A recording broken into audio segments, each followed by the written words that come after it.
ಒಳ್ಳೆ ಬಟ್ಟೆ ಹಾಕಬೇಕು ಮಗಳು ಅಂತ ಅಮ್ಮ ಖುಷಿ ಪಡ್ತಾಳೆ. ಆದರೆ ಎಷ್ಟೋ ಜನ ತಾಯಂದಿರು ಎಲ್ಲೆಲ್ಲೋ ದುಡಿತಾರೆ. ನಾವಿವತ್ತು ಹೋಟೆಲಿಗೆ ಹೋದರೂ ಕೂಡ ಎಲ್ಲೋ ತಟ್ಟೆ ತೆಗಿತಾಳಲ್ಲ, ತಟ್ಟೆ ತೆಗೆದು ತೊಳೆದಿಟ್ಟು ಬರ್ತಾಳಲ್ಲ, ಅಂಥವರಿಗೆ ನಾವು ದುಡ್ಡು ಕೊಟ್ಟು ಬಂದಿರ್ತೇವೆ. ಯಾಕೆ ಗೊತ್ತಾ? ನಮ್ಮ ದೊಡ್ಡಸ್ತಿಕೆಗಲ್ಲ ಅದು. ಆ ತಾಯಿ ಆ ಹೋಟ್ಲಲ್ಲಿ ಬಂದು ಕೆಲಸ ಮಾಡ್ತಾ ಸಾವಿರಾರು ಜನ ತಿಂದು ಹೋದ ತಟ್ಟೆ ತೊಳಿತಾಳಲ್ಲ, ಯಾಕೆ ಗೊತ್ತಾ? ಅವಳಿಗೋಸ್ಕರ ಅಲ್ಲ, ಮನೆಯಲ್ಲಿ ಮಕ್ಕಳು ಕಾಯ್ತಾರೆ ಅನ್ನೋ ಕಾರಣಕ್ಕೆ, ಜೀವನಕ್ಕೊಂದು ದಾರಿ ಬೇಕು ಅನ್ನೋ ಕಾರಣಕ್ಕೆ. ತನಗಿಲ್ದಿದ್ರೇನು ತನ್ನ ಹರದ ಬಟ್ಟೆಯನ್ನು ಮುಚ್ಚಿಕೊಂಡು ತನ್ನ ಮಗಳಿಗೆ ಒಳ್ಳೆ ಬಟ್ಟೆ ಕೊಡಬೇಕು ಅಂತ ವರ್ಷಕ್ಕೆ 1 ಗ್ರಾಮ್ 2 ಗ್ರಾಮ್ ಚಿನ್ನ ತೆಗೆದೋಡರಿದ್ದಾರೆ. ಯಾಕೆ? ನನ್ನ ಮಗಳಿಗೆ ವರ್ಷ 18-20 ಆಗುವಾಗ ಮದುವೆಗೊಂದೇನಾದರೂ ಆದೀತಲ್ಲ ಅಂತ. ಎಲ್ಲಾದರೂ ನಡುವೆ ನಾವು ದಾರಿ ತಪ್ಪಿದೇವಾದರೆ ಆ ಅಮ್ಮ ನಾವು ಪುಟ್ಟ ಮಗುವಾಗಿದ್ದಲ್ಲಿಂದ ಹಿಡಿದು ಇಲ್ಲಿವರೆಗೆ ನಮ್ಮ ಕಾಳಜಿ ನೆನಪು ಮಾಡ್ಕೊಂಡು ಬಂದಲ್ಲ, ಏನು ಕೊಟ್ಟೆವು ನಾವು ಅವಳಿಗೆ? ನೀವು ಕೇಳಿ, ಹೆಣ್ಣುಮಕ್ಕಳು ನಿಮ್ಮ ಮನೇಲಿ ನಿಮ್ಮ ಅಮ್ಮನನ್ನು ಕೇಳಿ, ಅಮ್ಮ ನೀನು ತುಂಬ ಚಿನ್ನ ಉಂಟಲ್ಲ ನನಗೆ ಅಂತ ಕೇಳಿದರೆ ಅಮ್ಮ ಏನು ಹೇಳ್ತಾರೆ ಗೊತ್ತಾ? ಇರ್ಲಿ ಮಗ, ನಾನು ಇರುವ ತನಕಲ್ಲ, ನಾನು ಸತ್ತ ಮೇಲೆ ನಿನಗೆ ಅಲ್ವಾ ಅಂತಾಳೆ. ಯೋಚನೆ ಮಾಡಿ. ಯಾಕೆ? ನನ್ನ ಬದುಕಿನ ಏನು ಸಂಪಾದನೆ ಮಾಡಿದ್ರು ಮಗಳೇ ಅದು ನಿನಗಮ್ಮ, ನನಗೆ ಯಾಕೆ? ಇಂತಹ ತ್ಯಾಗದೊಂದಿಗೆ ನಿಮಗೆ ಬದುಕು ಕೊಡುವ ನಿಮ್ಮ ಅಮ್ಮನ ಬಗ್ಗೆ ನಿಮಗೆ ನೆನಪಾಗದೆ ಹೋದರೆ ಅದಕ್ಕಿಂತ ದೊಡ್ಡ ಕೃತಜ್ಞತೆ ಏನಿದೆ ಮಕ್ಕಳೇ?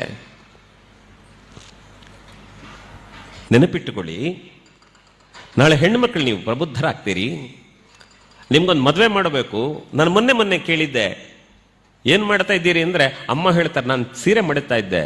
ಏನು ಸೀರೆ ಮಾಡ್ತಾ ಇದ್ದೀರಿ? ಇಲ್ಲ, ನನ್ನ ಮಗಳಿಗೆ ಮದುವೆ ದಿವಸ ಹತ್ರ ಬಂತಲ್ಲ, ಅವಳಿಗೆ ಕೊಡಬೇಕಾದ ಸೀರೆ ಎಲ್ಲ ಪ್ಯಾಕ್ ಮಾಡಬೇಕಲ್ಲ, ಅದಕ್ಕೋಸ್ಕರ ಮಡಿತಾ ಇದ್ದೇನೆ ಅಂತ. ಒಂದು ಕಡೆಯಲ್ಲಿ ಮಗಳು ಹೊರಟು ಹೋಗ್ತಾಳೆ ಅನ್ನೋ ನೋವು, ಆದರೆ ಹೋದಲ್ಲ ಅವಳು ಚೆನ್ನಾಗಿರಬೇಕು ಅಂತ ತಾಯಿ ಸಿದ್ಧಳಾಗುತ್ತಾಳಲ್ಲ. ಈ ಪ್ರೀತಿಯನ್ನು ನೀವು ಅಂಗಡಿಯಲ್ಲಿ ದುಡ್ಡು ಕೊಟ್ಟು ತಗೊಳ್ಳಿಕ್ಕಾಗೋದಿಲ್ಲ. ನಿನ್ನನ್ನು ಜೀವನ ಪೂರ್ತಿ ಮಹಾರಾಣಿಯ ಹಾಗೆ ನೋಡ್ಕೊಳ್ತೇನೆ ಅಂತ ಹೇಳ್ತಾ ನಿಮ್ಮನ್ನು ಮಂಗ ಮಾಡುವ ಯಾವ ವ್ಯಕ್ತಿಗಳು ಜೀವನ ಪೂರ್ತಿ ನಿಮ್ಮನ್ನು ಸಾಕೋದಿಲ್ಲ. ನೆನಪಿರ್ಲಿ. ಹಾಗಾಗಿ ಅಮ್ಮನ ತ್ಯಾಗದ ಬಗೆಗೆ ನಿಮಗೆ ಯಾವತ್ತೂ ವಿಸ್ಮೃತಿ ಬರಬಾರ್ದು. ಇನ್ನೊಂದು, ನಾವಿವತ್ತೇನಾದರೂ ನಾಳೆ ಹೊರಗೆ ನಡೆದು ನಾನು ಅಮೃತ ಭಾರತಿಯಲ್ಲಿ ಓದಿ ನಾನಲ್ಲಿ ಕೆಳಗೆ ಬರಬೇಕಿದ್ರೆ ಒಂದು ಮಾತು ಕೇಳ್ತಾ ಇತ್ತು. ನಮ್ಮ ಅಮೃತ ಭಾರತೀಯ ಸ್ಟೂಡೆಂಟ್ ಅನ್ನೋ ಕಾರಣಕ್ಕೆ ಏನೋ ಗೌರವ ಸಿಕ್ತು ಅಂತ ಏನೋ ಒಂದು ಬಗ್ಗೆ ಇಲ್ಲಿ ಮಾತನಾಡ್ತಾ ಇದ್ರು, ಕೇಳ್ತಾ ಇದ್ದೆ.